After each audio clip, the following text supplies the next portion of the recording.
Good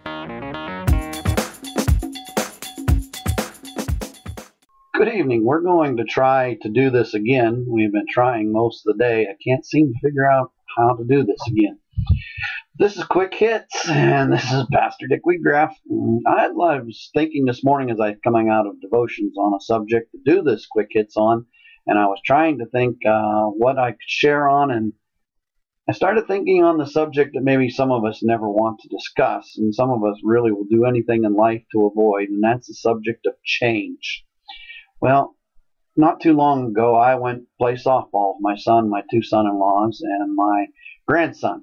And I was out there in the outfield, and I went to catch a ball, and I took off running, and I'll tell you, I thought I was running, and I thought I was going to make it, but it seems like the field got longer, or my legs just weren't moving as fast as they should have. So I move into the infield. Now, I used to be an infielder, so I thought that's where I could go.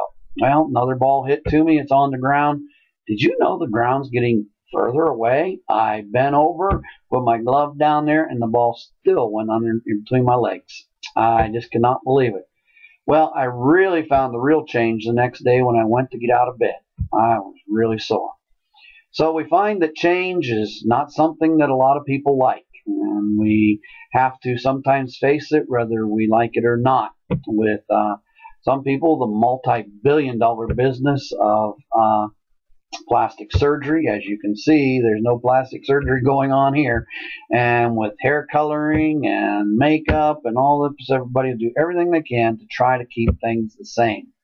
Well, it's not always possible. And from what I've heard in a saying that the only option to change is death. And Paul said, far greater to be with Christ than to be here, to remain.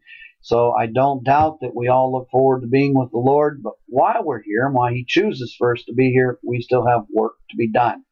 I'd like to share with you this afternoon out of Romans chapter 12. And once again, change. Romans chapter 12, verse 1. I beseech you, therefore, brethren, by the mercies of God, that you present your bodies as a living sacrifice, holy, acceptable to God, which is your reasonable service. And do not be conformed to this world, but be transformed by the renewing of your mind, that you may prove what is the good and acceptable and perfect will of God. Change can bring with it pain, hurt, sorrow for the death of a loved one, a divorce, losing a job, going through many different struggles. But as we see here, if we will submit to God, we will surrender to God, God is a faithful God that says, I will never leave you nor forsake you. I will be the same yesterday, today, and forever. Jesus Christ is here to be with us in our storms, in our battles. He is here to help us through the changes in life. I want to encourage you. Pain may be something that you are experiencing. Maybe you are going through some different struggles and some different battles. Maybe your ministry is changing. That's always been a complicated one for me, when I really feel I know what God's doing and what God has me to do, and then all of a sudden it seems like it starts to move. Well, I want you to just know that God promises He'll go through it with you.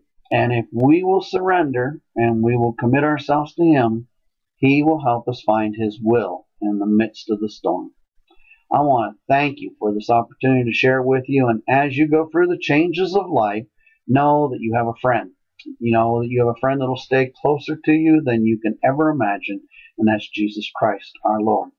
Till we get to see each other again, thank you for this time to share on Quick Hits, and may God richly bless you.